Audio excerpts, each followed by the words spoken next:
start, inshallah. Okay. Assalamu alaikum wa rahmatullahi wa barakatuh. So today, inshallah, we're going to continue this will be the last lecture regarding the Fiqh of fasting, Fiqh of Ramadan. And inshallah, from next time after Eid, inshallah, maybe we can start our new series with Quraan and Tafsir and Hadeeth and so on. So today we are going to talk about two main issues. The first one is making up for missed days of Ramadan. Whenever we have some missed days in Ramadan because of legal or illegal excuse, in this case we're going to make them up. So there are some rulings regarding this issue, and we want to go through them one by one. So Allah subhanahu wa ta'ala says, and then an equal number of days are to be made up. Whenever that you are making the siyam or observing the siyam, and you have an excuse that prevents you from making or observing the siyam, you have to make up these days later on, after Ramadan. So one may break one's fasting during the month of Ramadan due to a legal excuse, and may do so for an illegal excuse, such as having sexual intercourse during fasting or the like. In both cases, it is obligatory for one to make up for the missed days. As we said, for Allah subhanahu wa ta'ala says in Surah Al-Baqarah, and then an equal number of days are to be made up. It is desirable for one to hasten to make up for the missed fasting days of Ramadan, so as not to be accountable for it. What is the meaning of hasten for this? We call it al fawr. After finishing Ramadan, if you have the legal excuse that for some, let's say 2 or 3 days that you didn't fast, immediately after finishing Ramadan, you should start to compensate. You should start to make them up. Okay? So this is what we call it hasten. Hasten means al fawr. Okay? It is also desirable to make up for the missed days of fasting consecutively. Just add the actual days are fasted consecutively. It means that if you missed, for example, 4 days, then you should make up 4 days consecutively. But here, we're going to give it here. This is flexible in the same time. If you have some excuses, even after Ramadan, that you are not able to make it al fawr, to hasten it, because some excuses, or you cannot make it successively or consecutively, in this case it is allowed for you to make it flexible, but having the niyyah in your heart that you are going to make them up. Okay, so it is flexible, but it is highly recommended to hasten it and to make it consecutive. Moreover, it is permissible for one to delay making up for the fasting, as its compensation time is flexible. In other words, every obligation that does not demand a specific time is permitted to be delayed, but with the intention of making up for it. As we said, any kind of obligation can be delayed, but with the intention. That's the most important part. On the other hand, if it's the month of Sha'ban of the following year, let's say that the person that he doesn't make any kind of compensation from this Ramadan, immediately after Ramadan, until the month of Sha'ban, the next month of Sha'ban. Okay? And there are unperformed fasting days of the previous Ramadan, provided the remaining days of Sha'ban are only enough for making up for the unperformed fasting days of Ramadan. One in this case has to make up for them successively. What does it mean? If you are making after Ramadan, you already missed some days, and for many reasons that you couldn't do it immediately after Ramadan until the month of Sha'ban. And the remaining of the month of Sha'ban, let's say it is remained, for example, 10 days.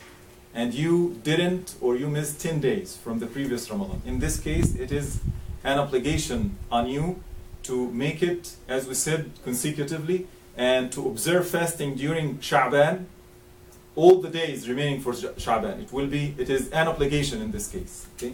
And actually, this is what Sayyidah Aisha did. Sayyidah Aisha used to have such kind of thing whenever that during the entire year, she was not able to, after Ramadan, she was not able to compensate or to make up all the fasting days, the missed fasting days. So in this case, she was waiting until the month of Sha'ban to make them up. This is actually for a reason. Because month of Sha'ban, during the month of Sha'ban, Rasulullah ﷺ used to fast. So because he is fasting in this month, almost the whole month, as it has been narrated in many narrations, Sayyida Aisha was delaying her compensation until this month. Because in the other days of the year, maybe it's not appropriate for Rasulullah, I mean that to have Sayyida Aisha to be fasting during these days. So this is important. And because Rasulullah ﷺ, as we said, he is in Sha'ban, he is almost fasting the entire month, so it was a good opportunity for her to fast during this month. Okay, you got this idea? Can I ask? Yes. But like our Prophet he used to fast Shawwal, right?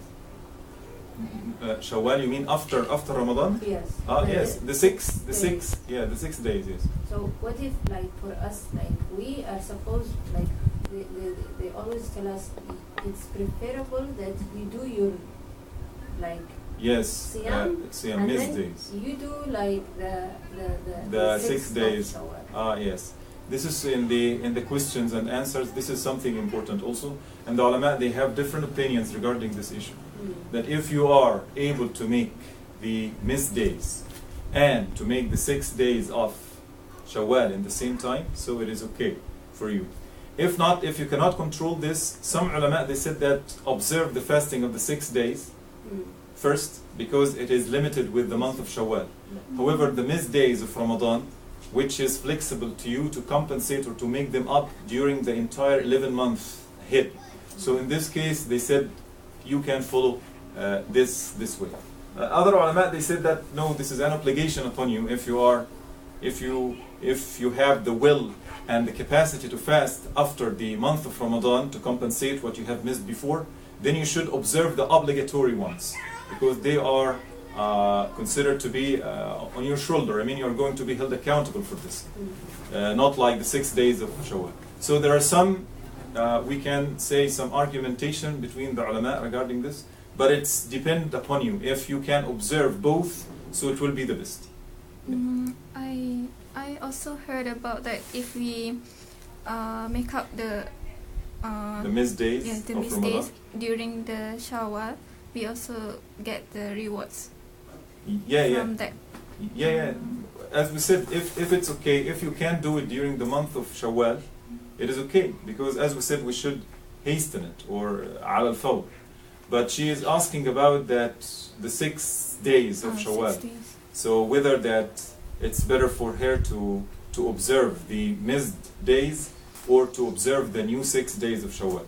So we said that the ulama, they have different opinion regarding this issue, and it's flexible. I mean that you can do whatever you like, but you have to have the niyyah with your heart. Yes. Like it cannot be two niyyah at once, right? No, doubling the niyyah. No, it's not allowed here.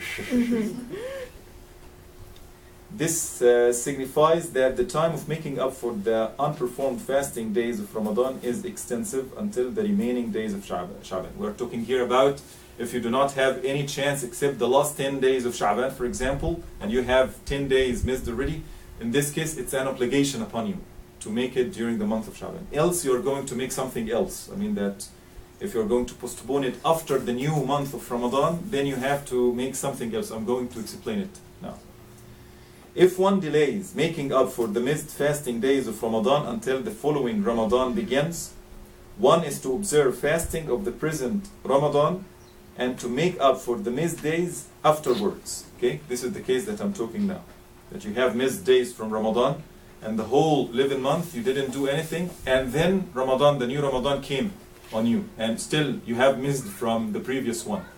So you have to make up those missed days from the previous Ramadan after the new Ramadan. Okay? But we have some cases. If you have legal excuse, it will be okay to make them up. if you don't have legal excuse, you have to make expiation. I'm going to explain it in detail. Okay? As for a person who has delayed making up for such unperformed fasting due to a legal excuse, okay, take care of this. Due to legal excuse that prevented him from doing so, he does not have to do anything except making up for it. I.e., there is no expiation for it, like a thought. Okay? For example, person that he was ill during the month of Ramadan, and this illness continued with him during the 11th month after Ramadan. He couldn't do anything. And then he was okay during the month of Ramadan, the next one. In this case, these days he missed before, he should make them up after the new month of Ramadan, and there is no expiation because he has an excuse. But if someone that he didn't do so, he didn't make up these missed days without a legal excuse, just he was lazy to do so, in this case he has to make an expiation, which is kafara, ta'am miskin, as we're going to see.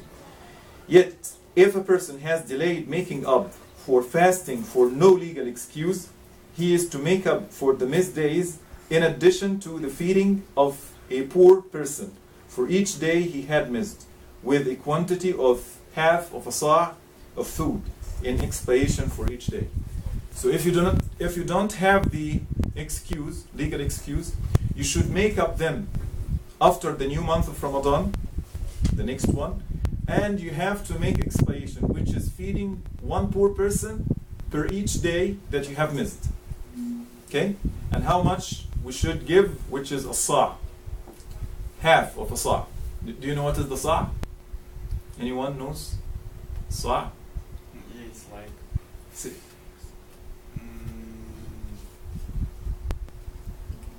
it is first. It is. بالعربي احكي له بالعربي يعني. لو بالعربي it's okay. It's a weight scale or a volume scale. First of all. Wait. Weight. Huh? Anyone else? it's right. Weight. Huh? Anyone else? No.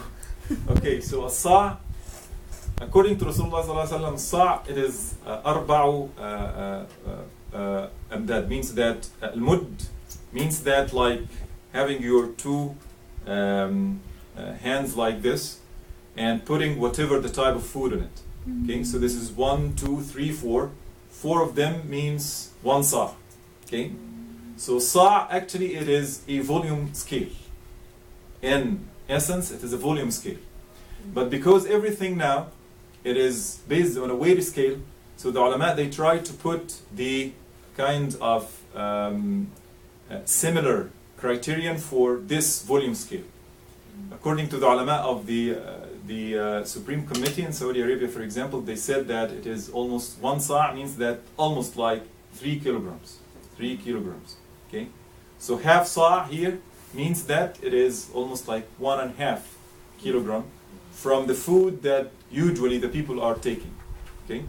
Like from the food usually people are taking, or from your food, like some people they are poor, they don't eat.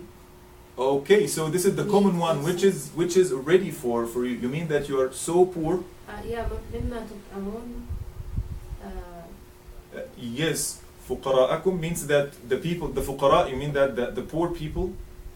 من أوسط ما تطعمون. أهلكم or something like Yeah, this is in this. Yes, this is another case. But here they said what the people used to have. So I think that we're not going.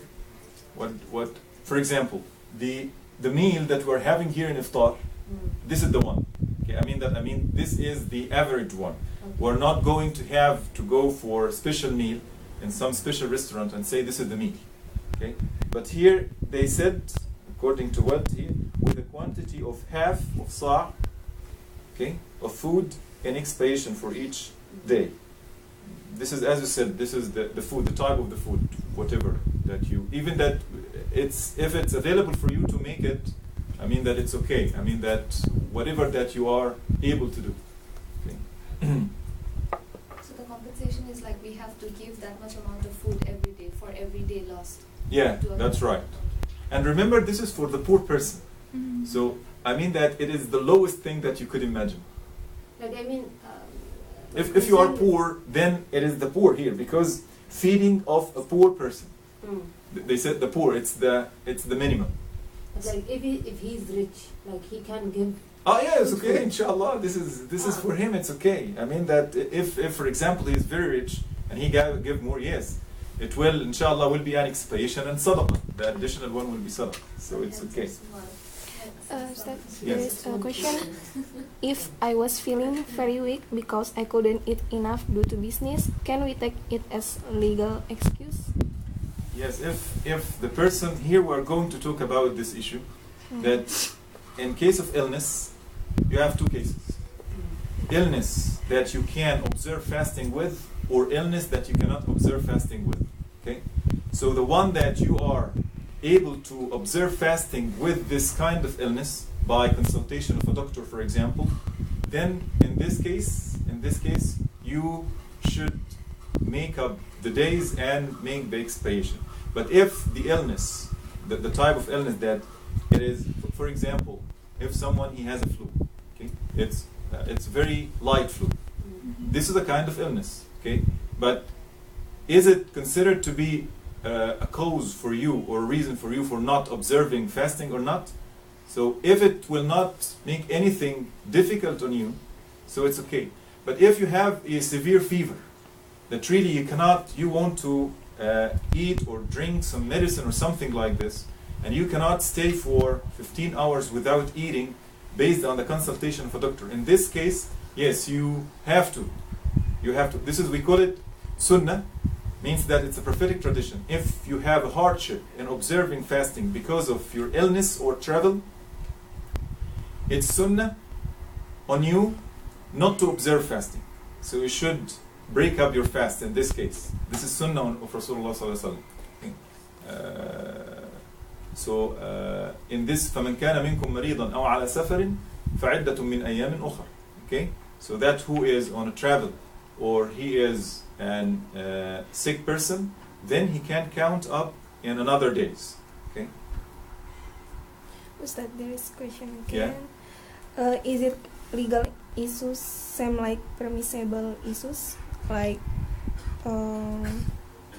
sick, terminal illness, something like that? Terminal illness? Yeah. Okay. I'm talking. I will talk about this issue in specific, which is in the next chapter. Okay. It will be in specific, which is the illness that we can say that we are going to be cured from it or not. We are going to talk about this. So keep this question. I will keep it in your mind, and I will answer it inshallah after. Okay. So now for the case, you understand the two cases that I have mentioned right now, which is related to the legal excuse and illegal excuse. As for a person who dies before making up for the unperformed fasting days of Ramadan and before the beginning of the following Ramadan, what do you think about this? This is a question for you. If we say that a person, he dies. The family of the... Okay, so in this case you mean the inheritors should observe. Others? And give kafara. Okay, this is another point. Anyone else? She didn't finish the question. So it's like the question is if you die before compensating for your missed fast, right? Yes. What should you do? The family. The family? Family. Okay, this is not right. Really? Family should not do it. This is for Ramadan because an obligation on the person, he should do it by himself. But if he couldn't because he dies, for example, so no blame on him. So this is important to know that if the person dies, as we said, there will be no blame on him, as his death occurred during the period of permissibility to delay making up for the non-performance of whatever fasting days of Ramadan. Okay, so this is so correct this kind of misconceptions, because we are going to talk about the vow, which is a nadhr. In this case, a nadhr, yes, the inheritor should observe the fasting instead of you, of the person, I mean that the deceased person. Likewise, who has a legal excuse, such as being ill or on a journey, so that he could not make up for the missed fasting days of Ramadan and dies after the beginning of the following Ramadan, there will be nothing, okay, on him. But if the person delays making up for the missed fasting days